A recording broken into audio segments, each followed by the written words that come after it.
الحمد لله رب العالمين والصلاة والسلام على نبينا محمد وعلى آله وصحبه أجمعين أما بعد.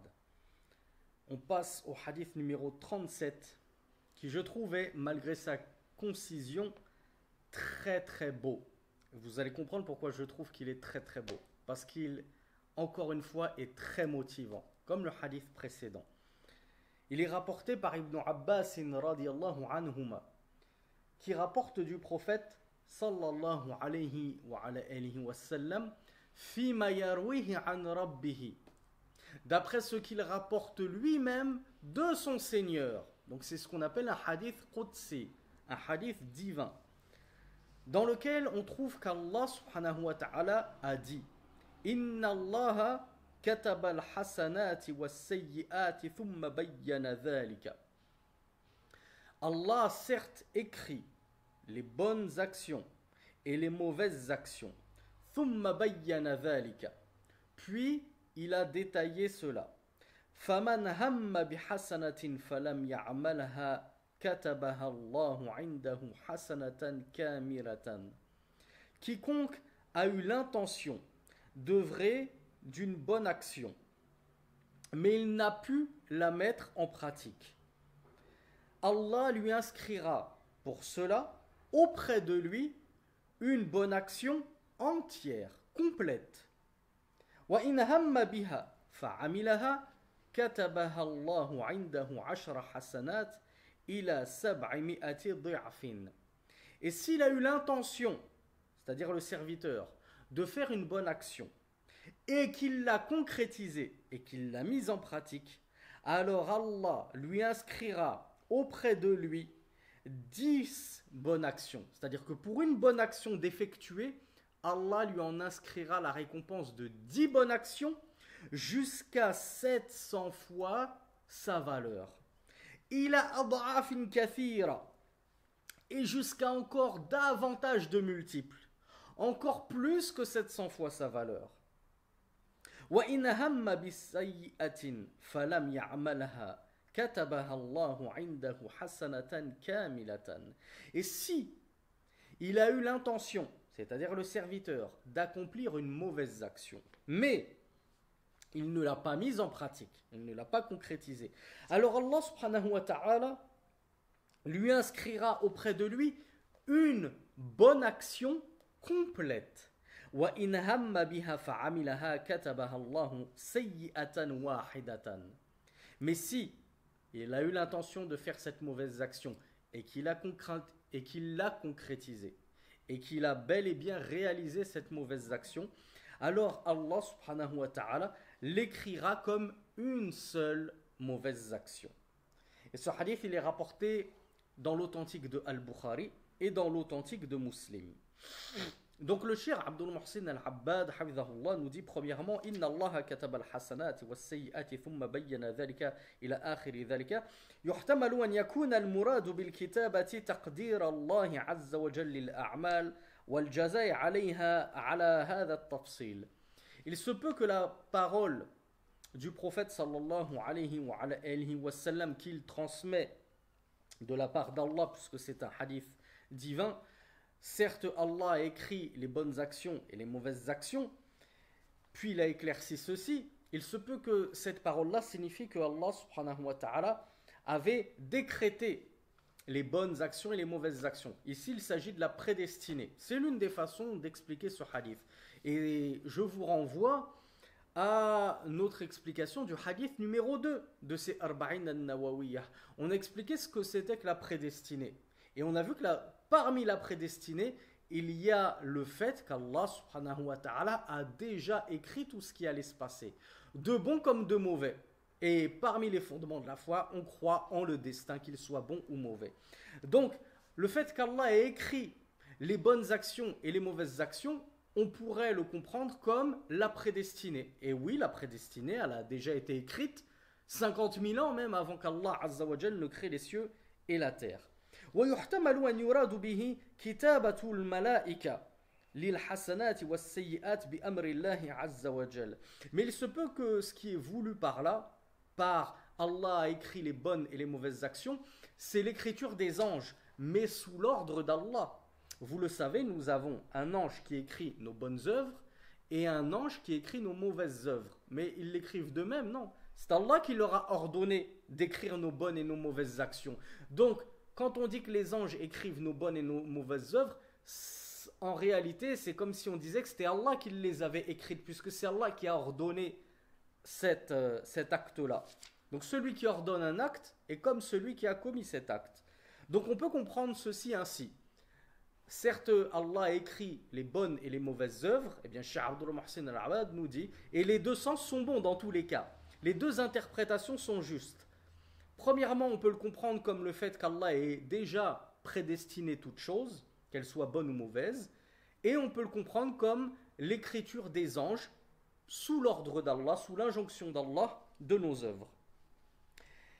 Et Allah Azza wa Jal, par rapport à l'explication des anges, Allah nous dit dans le Coran Ma yalfidhu min qawlin illa ladayhi raqibun atid. Effectivement, Allah Azza wa Jal nous dit dans le Coran il ne prononce pas une parole sans qu'il n'ait auprès de lui un observateur prompt, prêt, c'est-à-dire prêt à tout retranscrire immédiatement. Que cette parole soit bonne ou mauvaise. Si elle est bonne, on la retranscrit pour toi et ce sera source de hasanat, de bonnes actions. Si c'était une mauvaise parole, elle sera contre toi et source de mauvaises actions. ويدل لهذا ما جاء في حديث أبي هريرة رضي الله عنه في كتاب التوحيد في صحيح البخاري إذا أراد عبدي أن يعمل سيئة فلا تكتبوها عليه حتى يعملها فإن عملها فاكتبوها له بمثلها وإن تركها من أجلي فاكتبوها له حسنة ولا تنافي بين الكتابتين فإن كلا منهما حاصل. Et enfin, on a une autre version de ce hadith qui renforce la deuxième explication que nous a donnée le cheikh Abdul Mohsin Al-Abbad et qu'on trouve dans Sahih Bukhari d'après la narration d'Abu Huraira où le prophète a dit de ce qu'il transmet de son Seigneur qu'il a dit lorsque mon serviteur veut œuvrer une mauvaise œuvre alors ne l'écrivez pas contre lui, c'est-à-dire cette mauvaise action, jusqu'à ce qu'il l'ait mise en pratique, jusqu'à ce qu'il l'ait accompli. S'il l'a accompli, qu'il l'a bel et bien réalisé cette mauvaise action, alors écrivez-lui cette mauvaise action, c'est-à-dire telle qu'elle, sans la multiplier en gravité et en valeur. Et s'il l'a délaissée pour moi, c'est-à-dire qu'il a délaissé la réalisation de cette mauvaise œuvre parce qu'il m'a craint, il a eu peur de mon courroux et de mon châtiment, alors écrivez-lui comme une bonne action. Donc on voit que cette narration-là, elle est totalement similaire et elle corrobore la narration unanimement authentique que nous sommes en train d'étudier. Et on voit qu'ici, il s'agit bien de l'écriture des anges. Et le cheikh de nous dire que de toute façon, entre les deux explications, qu'on parlait du décret d'Allah, de la prédestinée ou de l'écriture des anges, il n'y a aucune contradiction entre les deux puisque les deux se réalisent. Allah a déjà écrit toute chose dans le destin et tout retranscrit dans la tablette bien gardée. Et les anges écrivent nos bonnes et nos mauvaises œuvres sous l'ordre d'Allah. Deuxièmement, par rapport à ce qu'ils écrivent, celui qui a eu l'intention de faire une bonne action et qui ne l'a pas mise en pratique, Allah lui inscrira auprès de lui une bonne action complète, intégrale. Et s'il a eu l'intention de faire le bien et qu'il a réalisé ce bien, alors Allah subhanahu wa ta'ala lui inscrira auprès de lui 10 bonnes actions. Pour une bonne action qu'il a eu l'intention de faire et qu'il a réalisée, la récompense auprès d'Allah, c'est 10 bonnes actions. Alors que lui, il n'en a fait qu'une, mais Allah lui inscrit la récompense de 10 bonnes actions, jusqu'à 700 fois même la valeur de cette bonne action, jusqu'à même davantage encore de multiples. Le cheikh Abdul Mohsin Al-Abbad nous dit أكد كتابة الحسنة إذا هم بها ولم يعملها بأنها كاملة. Notez qu'Allah subhanahu wa ta'ala a confirmé et appuyé le fait qu'il va inscrire la bonne action auprès de lui comme étant kamila, complète. لِأَلَّا يُتَوَهَّمَ نُقْصَانُهَا. Afin, alors attendez, par rapport je ne sais pas si j'avais relu le tout début, celui qui avait l'intention de faire une bonne action et qu'il ne l'avait pas mise en pratique, Allah lui inscrira une bonne action, quand bien même il ne l'avait pas œuvrée, complète. Le shir nous dit Allah, il a précisé complète, kamila, pour ne pas qu'on pense que cette bonne action que j'ai eu l'intention de faire, mais que au final je n'ai pas faite, je ne l'ai pas réalisée, cette niya, cette intention que j'avais, je ne l'ai pas poussée jusqu'au bout, jusqu'à la réaliser. Eh bien Allah nous a dit qu'il allait quand même nous inscrire la récompense de cette bonne action que je voulais faire. Complète, intégrale. Pourquoi il précise complète, intégrale? Pour qu'on ne pense pas que Allah va m'inscrire la récompense de cette bonne action, mais de manière incomplète. Parce qu'après tout, je ne l'ai pas faite. J'ai voulu la faire, mais je ne l'ai pas faite. Donc, des personnes pourraient se dire, ben Allah, il va m'inscrire, oui, il va me l'écrire cette bonne action, mais à mon avis, il va m'écrire que la moitié. Il va m'inscrire que 25%. Il ne va pas me l'inscrire totalement, je ne l'ai pas vraiment faite. Si, Allah, il nous dit qu'il nous l'inscrit complètement. Subhanallah, regardez la générosité d'Allah. Donc voilà pourquoi Allah a précisé kamila, complète, afin qu'on ne pense pas que Allah nous inscrit la récompense de cette bonne action que je n'ai même pas œuvrée, mais de manière incomplète. Il te l'inscrira complètement, la bonne action. لِأَنَّهَا فِي الْهَمِّ لَا فِي الْعَمَلِ. Il va nous inscrire cette bonne action complète, mais une seule bonne action. J'ai voulu faire une seule bonne action, je ne l'ai pas mise en pratique. Allah m'inscrit une seule bonne action, mais complète.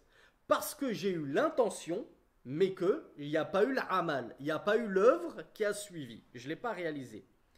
وَبَيَّنَ أَنَّ الْمُضَاعَفَةَ فِي الْفِعْلِ إِلَى 10 أضعاف وإلى ما هو أكثر من ذلك وذلك من فضل الله عز وجل وإحسانه إلى عباده وفيه مضاعفة الجزاء على العمل دون الجزاء على الهم وهو واضح. Et on trouve dans ce hadith et dans cette parole du messager d'Allah et d'Allah subhanahu wa ta'ala que le décuplement, la multiplication de la récompense, elle va avoir lieu lorsque la niya, l'intention, elle a été concrétisée, qu'on est allé jusqu'au bout et qu'on a mis cette œuvre en pratique. Eh bien, puisque tu t'es donné les moyens et que tu es allé jusqu'au bout de ton intention et de la volonté que tu avais de faire le bien, là, Allah, il ne va pas t'inscrire juste une bonne action pour la bonne action que tu as voulu faire et que tu as fini par faire. Si tu as fait une seule bonne action, que tu l'as bien concrétisée, Allah, il va t'en donner minimum 10 fois sa récompense. Jusqu'à davantage encore, comme il nous l'a dit dans ce hadith. Donc on voit que la multiplication de la récompense, elle a lieu lorsque l'acte se joint à la parole ou que l'acte se joint à l'intention. Mais c'est si tu as juste eu des intentions et qu'au final, tu as laissé tomber, tu n'as pas œuvré, tu seras quand même récompensé, mais la récompense ne sera pas multipliée et décuplée.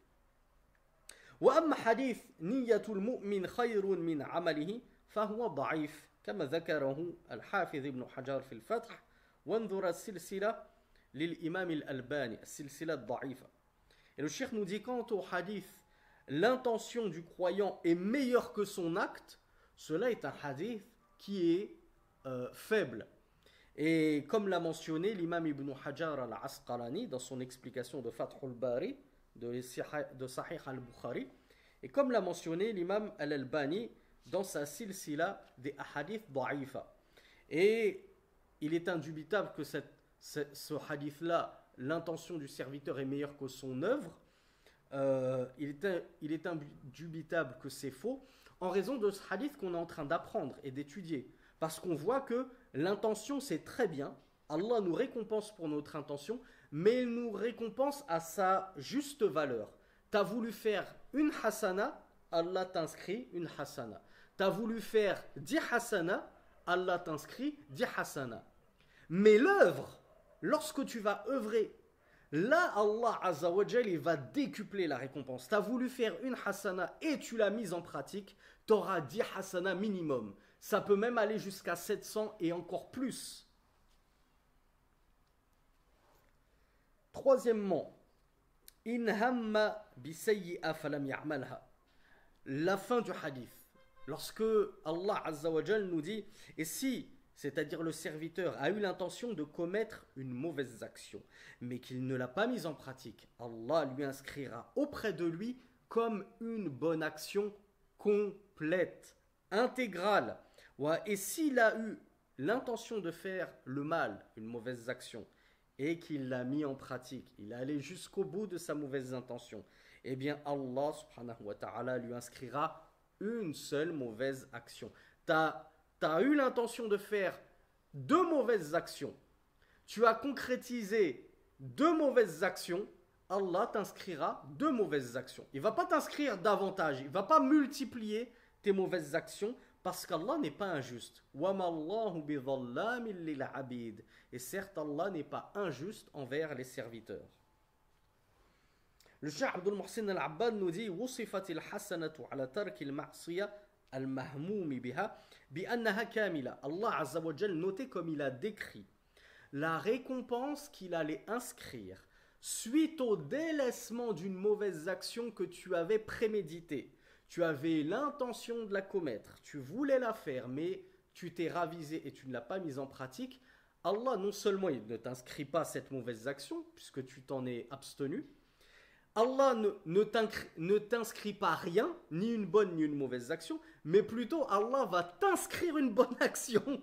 Je ne sais pas si vous imaginez, c'est incroyable. Allah subhanahu wa ta'ala, c'est le plus généreux, c'est le plus miséricordieux, je ne sais comment le décrire, tant il mérite toutes les éloges.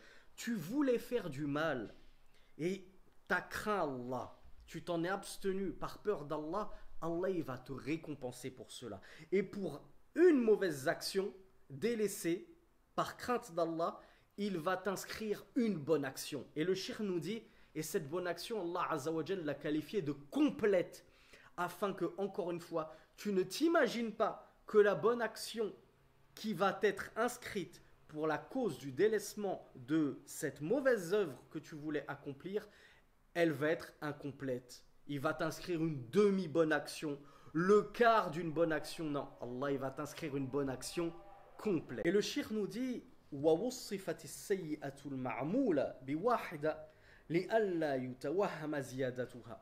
Et Allah a décrit la mauvaise action qui aura été pratiquée.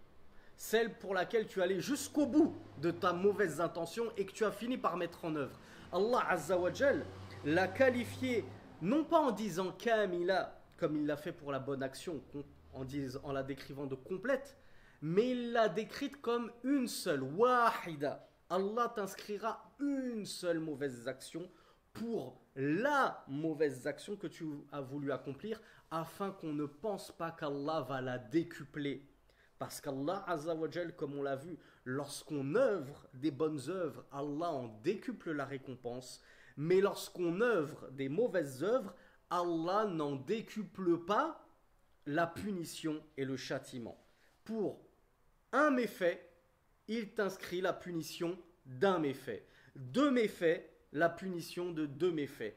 4 sayyi'at, 4 mauvaises actions, Allah ne va pas t'inscrire 40 mauvaises actions, 700 mauvaises actions. Allah, il est juste. Il ne double que le bien. Il multiplie le bien, mais il ne multiplie pas le mal. Azza wa Jal. وَهَذَا مِنْ فَضْلِ اللَّهِ وَعَدْلِهِ. Et cela fait partie de la grâce immense d'Allah et de sa justice et de son équité, nous dit le cheikh. وَالثَّوَابُ عَلَى تَرْكِ السَّيِّئَةِ الَّتِي هَمَّ بِهَا يَحْصُرُ إِذَا كَانَ تَرَكَهَا مِنْ أَجْلِ اللَّهِ. Et là par contre, c'est une précision très importante. Elle a même toute son importance, elle est vitale cette précision.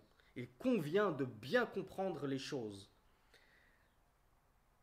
Cette récompense concernant la bonne action intégrale et complète qu'Allah va nous inscrire pour le délaissement d'une mauvaise action que j'avais voulu commettre ne vaut que si j'ai ou tu ou on a délaissé cette mauvaise action pour Allah. C'est-à-dire que c'est nous qui nous sommes réfrénés, c'est nous qui nous sommes dissuadés. et qui avons dit non, non, je ne peux pas faire ça. Non, non, je ne vais pas le faire. Astaghfirullah. Je demande pardon à Allah. J'aurais même pas dû penser à cette chose-là. Et donc, lorsque toi, tu te dissuades et que tu te freines et que tu n'accomplis pas volontairement, sciemment, cette mauvaise action, c'est là qu'Allah subhanahu wa ta'ala, il va t'inscrire cela comme étant une bonne action intégrale. Amma idha kana harisan ala fi'li sayyi'a wa qalbuhu muta'alliqun biha wa huwa musammimun ala fi'liha law qadara ala dhalika fa huwa mu'akhadhun ala dhalika. Mais si tu avais l'intention de faire cette mauvaise action, que ton cœur, il était, comment dire, ton cœur, il était accroché à cette mauvaise action, il était résolu à commettre cet acte de mal, mais que tu ne l'as pas pratiqué pour une autre raison que ton autodissuasion, le fait que tu l'aies abandonné cet acte de mal pour Allah. Non, il y a eu un empêchement extérieur par exemple.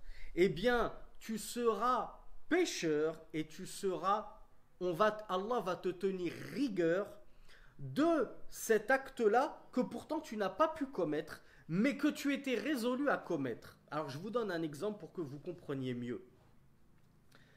Imaginons que toi, tu as la ferme résolution de commettre la zina.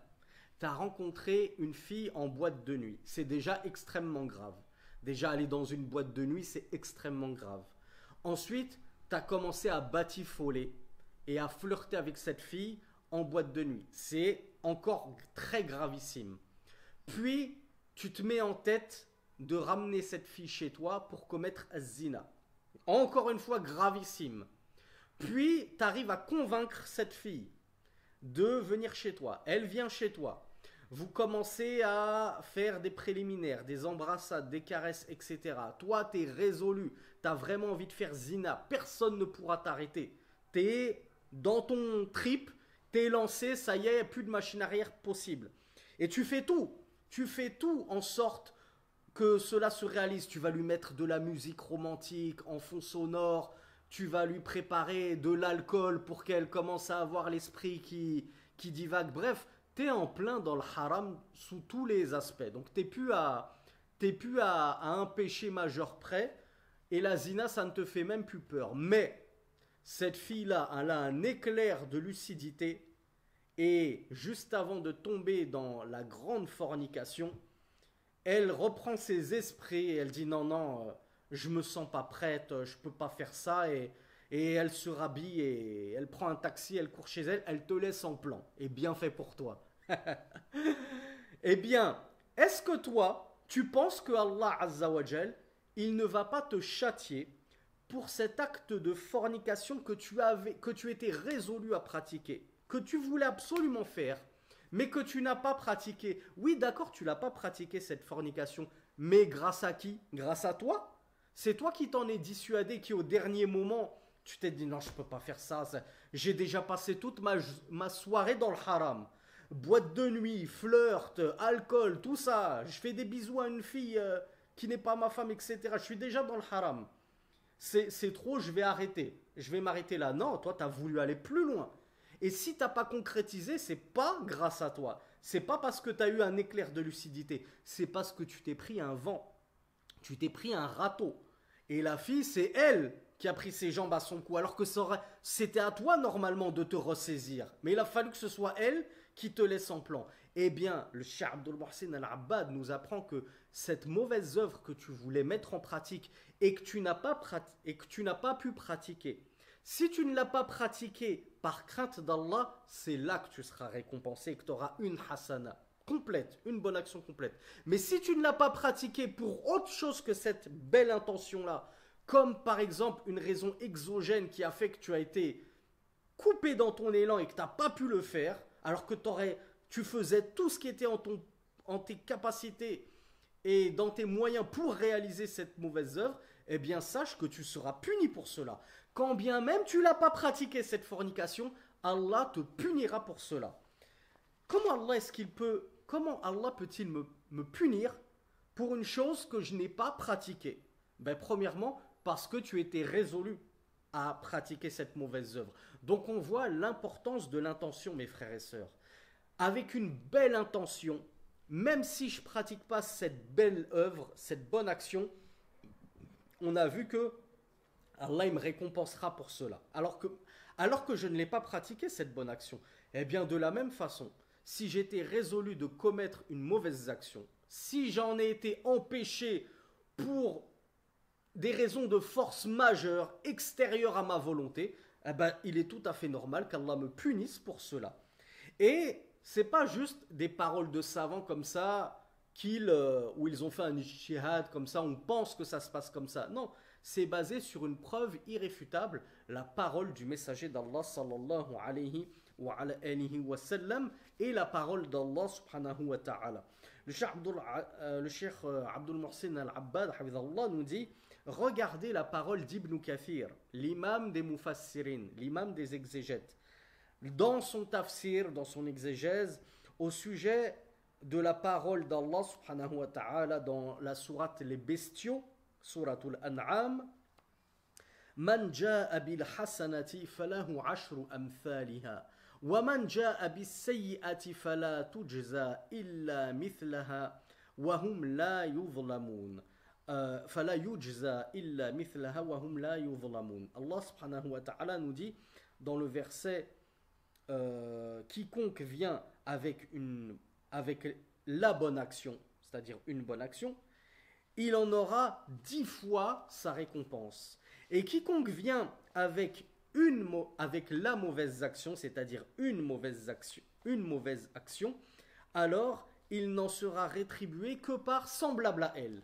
Donc comme on l'a vu, une bonne action égale minimum 10 bonnes actions, une mauvaise action égale une mauvaise action. Allah ne le décuple pas. وَهُمْ لَا يُظْلَمُونَ. Et ils ne subiront aucune injustice. وَعَلَمْ أَنَّ تَارِكَ السَّيِّئَ. Alors, par rapport à l'explication de ce verset, l'imam Ibn Kathir nous dit: sache que celui qui va délaisser une mauvaise œuvre,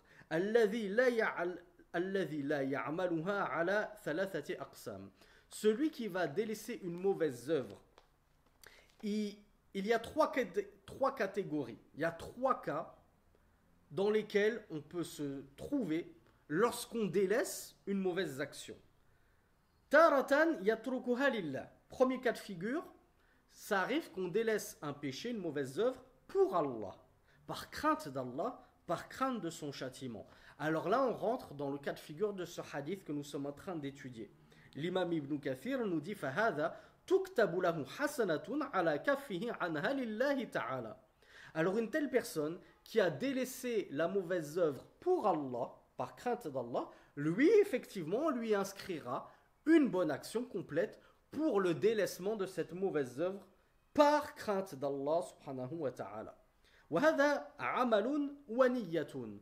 Lui, il a œuvré, ou plutôt il a non œuvré, il n'a pas fait sa mauvaise œuvre, mais c'est un acte. Le fait de se retenir de mal agir, c'est un acte. Quand je me retiens de la zina, je suis en train d'agir, j'agis contre mon âme, donc j'ai agi. Et c'est parce que j'ai agi et que j'ai eu la belle intention de le faire pour Allah subhanahu wa ta'ala que j'en serai récompensé. C'est pour ça qu'il lui sera inscrit une hasana, une bonne œuvre. كما جاء في بعض ألفاظ الحديث الصحيح فإنه تركها من جراء أي من أجل.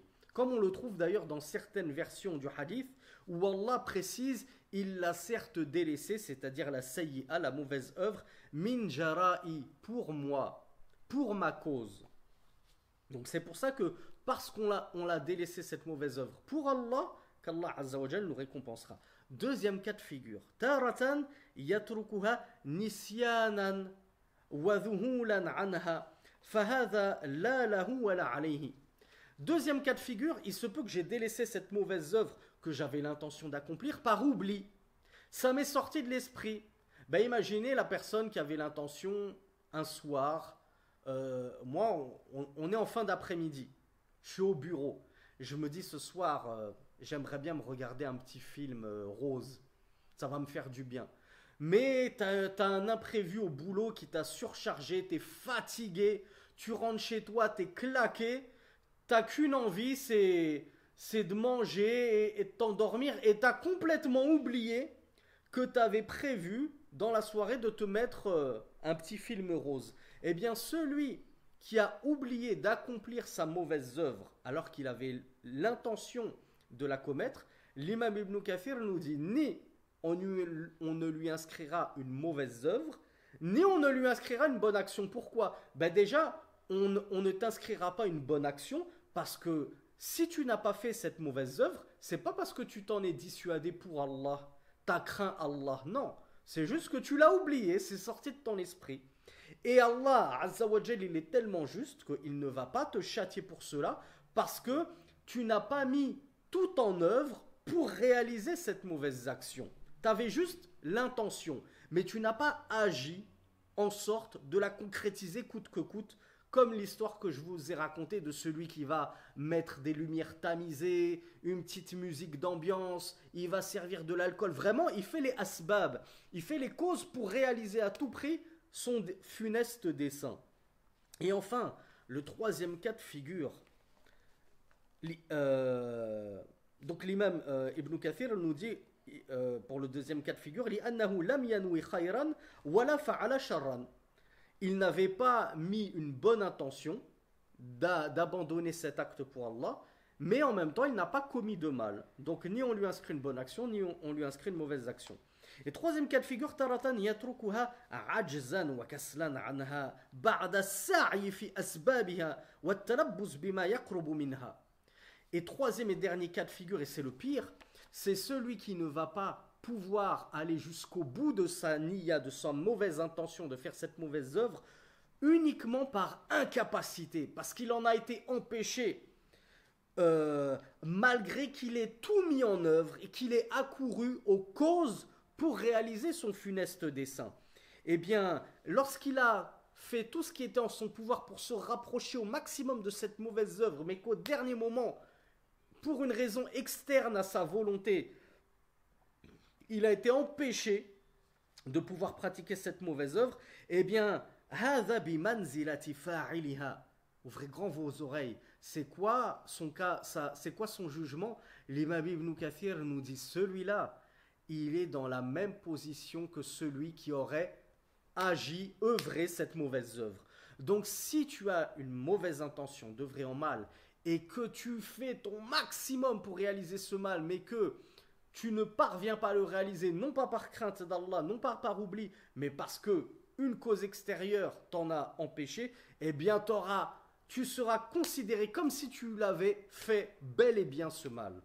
Et imaginez-vous quelle perte et quelle, j'ai oublié le synonyme de perte, quelle défaite plus manifeste que celle-ci. T'as même pas pu te faire plaisir dans le haram et Allah va quand même t'inscrire le péché de ce haram que t'as même pas fait. Est-ce qu'il y a plus grand perdant dans cette dunya que celui-là? Quelle est la preuve de la sunna qui justifie cette position-là? Eh bien, l'imam Ibn Kathir nous dit, comme cela est parvenu dans le hadith authentique, d'après le messager d'Allah sallallahu alayhi wa sallam qui a dit إذا التقى المسلمان بسيفيهما فالقاتل والمقتول في النار فقالوا يعني الصحابة رضوان الله عليهم يا رسول الله هذا القاتل فما بال المقتول فقال إنه كان حريصا على قتل صاحبه. Le prophète sallallahu alayhi wa sallam nous a dit, lorsque deux musulmans s'affrontent avec leur épée, c'est-à-dire ils s'entretuent par le biais de leur épée, alors le tueur et le tué sont dans le feu, c'est-à-dire en enfer, en guise de punition et de châtiment pour s'être entretués, s'être combattus. Les compagnons lui ont dit, oh Rasulullah, le tueur, d'accord, on comprend, c'est normal qu'il aille en enfer, il a tué un musulman, mais le tué, pourquoi est-ce qu'il va en enfer? Lui, il a été tué par un musulman. Rasulullah sallallahu alayhi wa sallam a dit, car il était prompt à tuer son adversaire. Je vous rappelle le début du hadith, lorsque deux musulmans s'affrontent avec leurs épées pour s'entretuer, eh bien, ils ont tous les deux la même mauvaise niya. Les deux avaient l'intention de tuer son adversaire. Lui, il avait l'intention de tuer lui, et lui, il avait l'intention de tuer lui. Eh bien, que tu sois le tué ou le tueur, dans tous les cas, tu vas écoper de la mauvaise intention que tu as mis dans ce combat, à savoir tuer un musulman. Donc les deux iront en enfer, que tu sois tué ou tueur. Donc vous voyez un petit peu, mes frères et sœurs, l'importance et la gravité de l'intention dans notre religion, quand bien même on ne parvient pas à notre but. Si tu as une belle intention, quand bien même tu ne parviens pas à la réaliser, tu seras récompensé pour cela. Mais si tu as une mauvaise intention et que tu mets tout en œuvre jusqu'à combattre ton adversaire parce que tu avais l'intention de le tuer, tu as sorti ton épée, tu as sorti ton pistolet, ton couteau, tout ce que tu veux, tu as tout fait pour le tuer, mais tu n'as pas réussi à le tuer, c'est plutôt lui qui t'a tué, tu vas prendre la rétribution du meurtre quand bien même tu n'es pas coupable de meurtre. C'est toi qui as été tué. Eh bien, tu auras la même place que ton meurtrier en enfer. Parce que si tu avais pu, tu l'aurais tué. Donc, qu'est-ce qu'on retient de ce hadith magnifique? Vous comprenez pourquoi je vous ai dit qu'il était magnifique, ce hadith? Malgré sa grande concision, il est vraiment riche en enseignements. Et vraiment, il nous fait méditer. Il nous fait méditer sur beaucoup de choses dans notre quotidien. On se doit de toujours mettre de bonnes actions dans nos actes. Et on doit à tout prix éviter d'avoir en tête de mauvaises actions. Et encore plus de les réaliser ou de faire tout ce qui est en notre mesure pour réaliser ces mauvaises actions. Mais au contraire, dès qu'on a une mauvaise action en tête, il convient d'accourir à la délaisser et à craindre Allah subhanahu wa ta'ala. Donc qu'est-ce qu'on retient de ce hadith? Premièrement, ithbatu kitabatil hasanat was sayyi'at. On retient de ce hadith l'affirmation dans notre religion que les bonnes œuvres et les mauvaises œuvres ont été écrites par Allah subhanahu wa ta'ala. Avant même qu'elles n'occurrent, avant même qu'elles ne se réalisent, Allah subhanahu wa ta'ala les connaissait déjà et les avait déjà écrites. Ce n'est pas une nouveauté pour Allah. Et on a vu que les anges également écrivaient nos bonnes œuvres et nos mauvaises œuvres. Deuxièmement, anna min fadlillah azza wa jal muda'afata thawabil hasanat. Deuxièmement, on a vu que fait partie de l'immense grâce d'Allah subhanahu wa ta'ala sur nous, qu'il nous multiplie nos bonnes œuvres. On a eu l'intention de faire une seule bonne œuvre, on l'a mise en pratique, Allah est capable de me la multiplier jusqu'à plus de 700 fois sa valeur.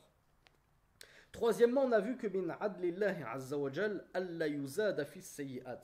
On a vu que Allah subhanahu wa ta'ala, il est tellement juste et équitable que les mauvaises œuvres, il ne va pas nous les multiplier. Il ne multiplie que le bien. Et une mauvaise œuvre, si on la met en pratique, il nous l'inscrit comme une seule mauvaise œuvre. Il ne va pas nous la multiplier dans le mal. Quatrièmement, أن الله يثيب على الهم بالحسنة إذا لم يعملها بكتابتها حسنة كاملة. Quatrièmement, on a vu que Allah subhanahu wa ta'ala va récompenser la bonne intention de faire le bien, quand bien même tu ne l'as pas réalisé, tu ne l'as pas fait, en t'inscrivant une bonne action complète. Cinquièmement, أن من هم بسيئة وتركها من أجل الله يكتب له بتركها حسنة كاملة. Cinquièmement, on a vu que celui qui a eu l'intention de faire une mauvaise action mais qui l'a délaissée pour Allah, c'est très important de le préciser, de se souvenir de cette restriction, de cette condition. J'ai délaissé ce mal que j'avais en tête et que je m'étais mis en tête de pratiquer pour Allah, par crainte d'Allah. Eh bien, on a vu qu'il sera inscrit à une telle personne une bonne action à la place, parce qu'il a délaissé un mal. Et enfin, sixièmement, on a vu l'exhortation dans ce hadith à pratiquer les bonnes œuvres. Et on a vu dans ce hadith la menace oui, la menace et la dissuasion de pratiquer les mauvaises œuvres. Parce qu'il se peut que si on aille jusqu'au bout, eh bien, on va avoir une mauvaise œuvre d'inscrit. Et même si on ne va pas jusqu'au bout, il se peut qu'on ait quand même cette mauvaise œuvre d'inscrit si on avait tout mis en place et on avait fait tout ce qui était dans nos moyens pour réaliser cette mauvaise œuvre, mais qu'on en a été empêché pour une raison ou une autre. هذا والله أعلم وصلى اللهم على نبينا محمد وآخر دعوانا أن الحمد لله رب العالمين.